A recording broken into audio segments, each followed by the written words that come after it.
एक ऐसा प्लेन जिसकी रिफ्यूलिंग की टीम की गलतफहमी की वजह से प्लेन में आधा ही फ्यूल डाला गया, फिर प्लेन को आधे रास्ते में ही रुकना पड़ा।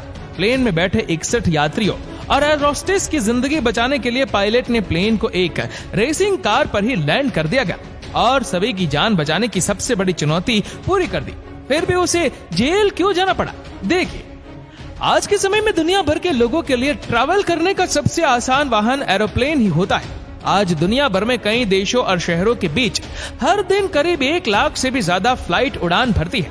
अकेले भारत में ही हर दिन करीब 15,000 फ्लाइट उड़ान भरती है, क्योंकि 2023 की सदी में ही कहीं भी ट्रैवल करने के लिए हवाई जहाज से उड़ान भरना सबसे सुरक्षित और आसान तरीकों में से एक माना जाता है।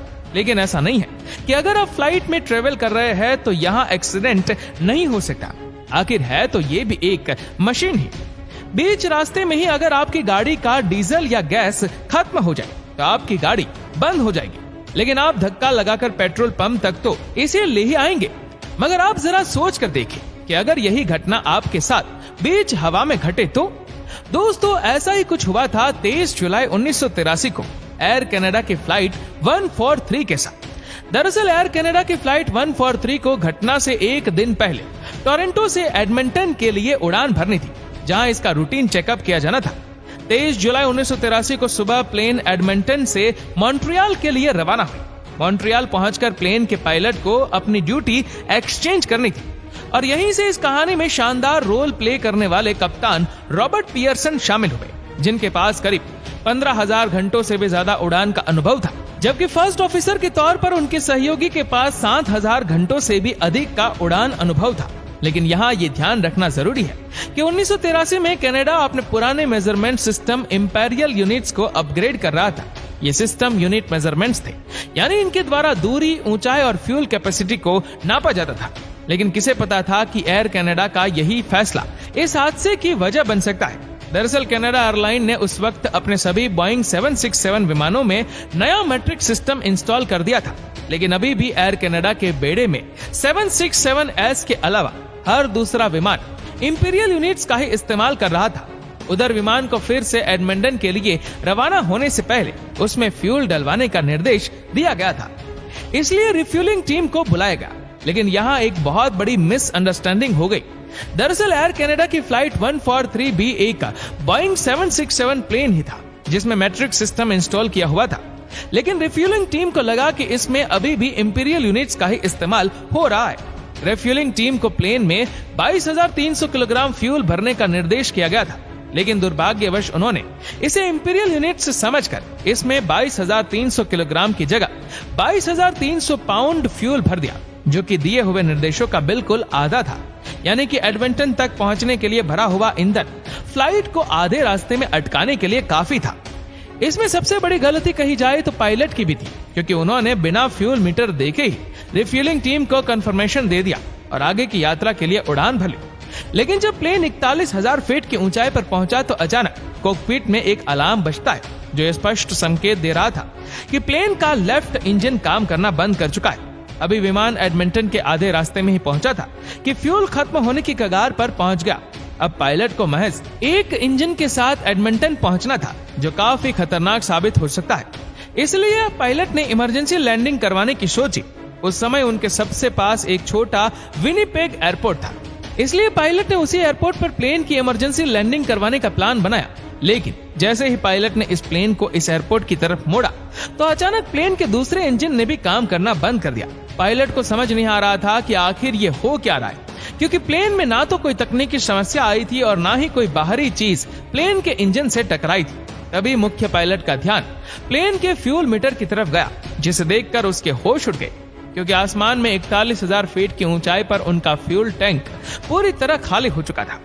लेकिन दोस्तों, समस्या यही रुकने का नाम नहीं ले रही थी, क्योंकि इंजन के बंद होने के कारण प्लेन के टरबाइन अब केवल हवा के कारण ही घूम रहे थे, जिसके कारण ना के बराबर ही बिजली बन पा रही थी। इसका रिजल्ट ये रहा कि कॉकपिट में अब बहुत कम मात्रा में लाइट की सप्लाई हो पा रही थी, जिसके कारण बहुत सारे कार्य बंद हो चुके थे। अब कैप्टन पियर्सन और फर्स्ट ऑफिसर के सामने बिना ईंधन और बिना बेसिक इंस्ट्रूमेंट्स से 61 यात्रियों और पियून की जिंदगी को बचाने की सबसे बड़ी चुनौती खड़ी थी, जिसकी जिम्मेदारी सिर्फ उन दोनों पर ही थी। वो ये अच्छे से जानते थे कि उनके पास अब किसी भी तरह की मदद के लिए समय बिल्कुल भी नहीं बचा है, लेकिन हार मानना शायद उनकी फितरत में नहीं था। इसलिए दोनों पायलट ने बोइंग 767 का इमरजेंसी मैनुअल खोला और उसमें ये ढूंढने की कोशिश करने लगे कि अगर प्लेन के दोनों इंजन बंद हो जाए तो ऐसी हालत में क्या करना चाहिए। लेकिन काफी ढूंढने के बाद उन्हें पता चला कि उसमें ऐसा कोई सेक्शन मौजूद ही नहीं था और ना ही ऐसे किसी सिचुएशन के लिए उन्हें कभी फ्लाइट ट्रेनिंग में प्रैक्टिस करवाई गई थी, क्योंकि एयर कनाडा के मैनुअल को डिजाइन करने वाली टीम का यह मानना था कि ऐसी कोई भी सिचुएशन कभी आ ही नहीं सकती। इसलिए उन्होंने ऐसी किसी सिचुएशन की कोई जानकारी उसमें दी ही नहीं थी। हर तरफ से निराशा मिलते देख कैप्टन पियर्सन ने एक जोखिम भरा फैसला किया कि वह प्लेन को वहीं कहीं आसपास सुपर सीरियस इमरजेंसी लैंडिंग करवाएंगे। लेकिन बदकिस्मत की बात यह थी कि बिना लाइट के उनका वर्टिकल स्पीड इंडिकेटर और अल्टीट्यूड इंडिकेटर काम नहीं कर रहा था। यानी इस हालत में वो ना तो ये देख पा रहे थे कि वह जमीन से कितनी ऊंचाई पर है और ना ही इस बात का कोई अंदाजा था कि प्लेन किस स्पीड से नीचे गिर रहा है। इसका सीधा सा मतलब ये था कि पायलट को निश्चित तौर पर यह नहीं पता था कि विमान कितनी देर तक हवा में उड़ सकता है। इस बीच कैप्टन पियर्सन ने अपने अनुभव का उपयोग कर अनुमान लगाया कि विमान अभी 250 मील प्रति घंटे यानी करीब 400 किलोमीटर प्रति घंटे की स्पीड से डिलाइट कर रहा होगा। इस बीच फर्स्ट ऑफिसर ने पियर्सन के द्वारा बताई गई हाइट और स्पीड के अनुसार ये कैलकुलेट करना शुरू किया कि क्या वे अभी इस स्पीड से ग्लाइड करते हुए अपने निश्चित इमरजेंसी लैंडिंग स्पॉट तक पहुंच पाएंगे या नहीं। लेकिन जब फर्स्ट ऑफिसर ने प्लेन में मौजूद मैकेनिकल इंस्ट्रूमेंट्स और एयर ट्रैफिक कंट्रोल की बताई हुई डिस्टेंस के आधार पर गणना की तो उसे पता चला कि उन्होंने मात्र 10 मील की दूरी तय करने में ही 5000 फीट का एल्टीट्यूड लॉस कर दिया था। यानी जिस स्पीड से प्लेन नीचे जा रहा था, अगर वह उसी स्पीड से चलते रहते तो कभी भी अपने इमरजेंसी लैंडिंग स्पॉट तक नहीं पहुंच पाते। लेकिन तभी फर्स्ट ऑफिसर को याद आया कि वो पहले जिस एयर फोर्स बेस पर काम करता था वो इसी रास्ते के बीच में पड़ता है।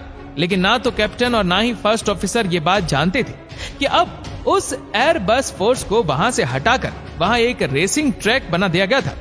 हालांकि एयर ट्रैफिक कंट्रोल से कांटेक्ट करने पर उन्हें हकीकत का पता चला, पर अब उनके पास इसके अलावा कोई दूसरा रास्ता नहीं था। इसलिए उन्होंने एयर ट्रैफिक कंट्रोल से वहां की लैंडिंग परमिशन मांगी। लेकिन जब एयर ट्रैफिक कंट्रोल ने वहां की हालात जाननी चाहिए तो पता चला कि वहां तो पहले से ही एक रेस चल रही है और पूरा स्टेडियम दर्शकों से भरा हुआ है। ऐसे में स्टेडियम को इतनी जल्दी खाली करवाना पॉसिबल ही नहीं था। इसलिए फैसला किया गया कि पायलट प्लेन को उसी रेसिंग ट्रैक के एक दूसरे हिस्से में लैंड करवाएंगे, जो फिलहाल अभी के लिए तो पूरा खाली था। इसलिए प्लेन के लैंडिंग गियर को ग्रेविटी ड्रॉप की मदद से बाहर निकाला गया। लेकिन अभी भी यहाँ कुछ ऐसा था जो बहुत खतरनाक था। उनकी सबसे बड़ी मुसीबत ये थी कि विमान बिना इंजन के नीचे उतर रहा था। ऐसे में वह ना तो लाइट पैदा कर पा रहा था और ना ही कोई आवाज, जिसके कारण रेस ट्रैक के मैदान में मौजूद लोगों को इस बात का बिल्कुल भी अंदाजा नहीं था कि उनकी तरफ कोई अनजान खतरा बढ़ रहा है। दूसरी सबसे बड़ी मुसीबत यह थी कि उनका नोज व्हील ग्रेविटी ड्रॉप के वक्त ठीक से लॉक नहीं हो पाया था।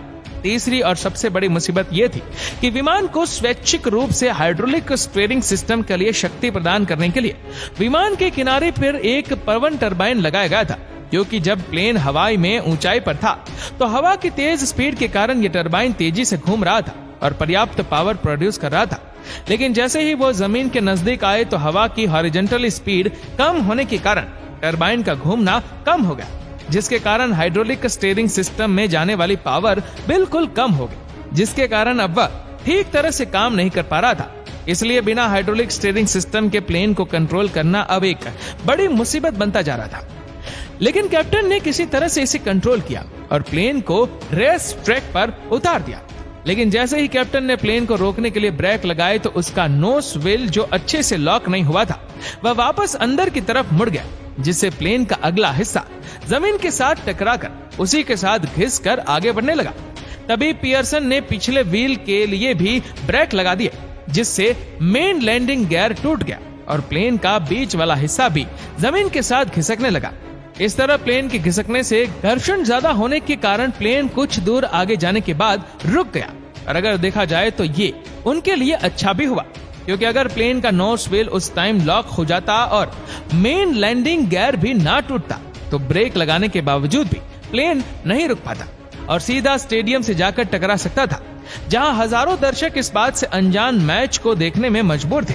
खैर पायलट की सूझबूझ के चलते फ्यूल खत्म होने की 17 मिनट के बाद प्लेन जमीन पर सफलतापूर्वक लैंड कर चुका था। इस हादसे में किसी को भी गंभीर चोट नहीं आई, लेकिन इतनी बड़ी लापरवाही के चलते और हजारों लोगों की जान को खतरे में डालने के कारण पीयर्सन को 6 महीने के लिए डिमोट कर दिया गया और फर्स्ट ऑफिसर को 2 हफ्तों के लिए सस्पेंड कर दिया गया। हालांकि उन्होंने कुछ सस्पेंशन के लिए अपील भी की थी, लेकिन उन्हें ऐसी सिचुएशन में भी हिम्मत ना हारने और समझदारी से काम लेने के कारण FIA के द्वारा उत्कृष्ट हवाई कौशल के लिए सम्मानित भी किया गया। हालांकि ये सब कुछ बस एक छोटे से मैथमेटिकल एरर के कारण हुआ था। दोस्तों, इस वीडियो को आप अपने तक सीमित ना रखें, जितना हो सके इस वीडियो को शेयर करें फेसबुक पर, व्हाट्सएप पर और यूट्यूब पर। और ऐसे ही और भी इंटरेस्टिंग वीडियोस को यूट्यूब पर देखने के लिए नीचे कमेंट सेक्शन में लिंक दी गई है, जिसके ऊपर क्लिक करके हमारे चैनल को आप सब्सक्राइब करें और बेल आइकन दबाएं ताकि हमारे हर लेटेस्ट वीडियो की अपडेट आपको मिलती रहे सबसे पहले। धन्यवाद।